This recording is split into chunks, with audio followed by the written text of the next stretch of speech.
ఎవరో ఒకరిద్దరు సంపాదించారని ఆ నోట ఈ నోట వినేసి అత్యాశకు పోయి ఆన్లైన్ గేముల్లో క్రికెట్ బెట్టింగుల్లో పందేలు కాస్తున్నారు. ఉన్నదంతా పోగొట్టుకొని పీకంలోతు అప్పుల్లో కూరుకుపోతున్నారు. చివరకు తీవ్ర ఒత్తిళ్లకు గురై విపరీతమైన నిర్ణయాలు తీసుకొని అయిన వారికి తీరని వేదన మిగిలిస్తున్నారు. కొన్ని యాప్లు సులువుగా రుణాలు ఇస్తుండటంతో యువత ఆకర్షితులవుతున్నారు. ఇదే అనర్థాలకు దారితీస్తుంది. ఎలాంటి పూచికత్తు లేకుండా నిమిషాల్లో రుణాలు ఇస్తామంటూ ఈ యాప్లు ప్రకటనలు పంపుతున్నాయి. వాటిని ఓపెన్ చేయగానే పాన్, ఆధార్ కార్డు, చరవాణిలో గూగుల్ డ్రైవ్కు లింక్ అయిన అన్ని కాంటాక్ట్ నెంబర్లు నిర్వాహకులకు చేరిపోతాయి. అప్పు ఇచ్చాక ఒత్తిళ్లు పెరుగుతాయి.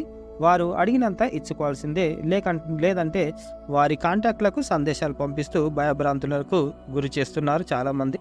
అది డబ్బులు తీసుకున్నంత వరకే మన పర్మిషన్ ఉంటుంది. తర్వాత వాళ్ళు ఎక్కడ లేని కష్టాలు పెడతారు. కాబట్టి జాగ్రత్త. ఇటువంటి పనికి మాలిన పనులు చేయకండి.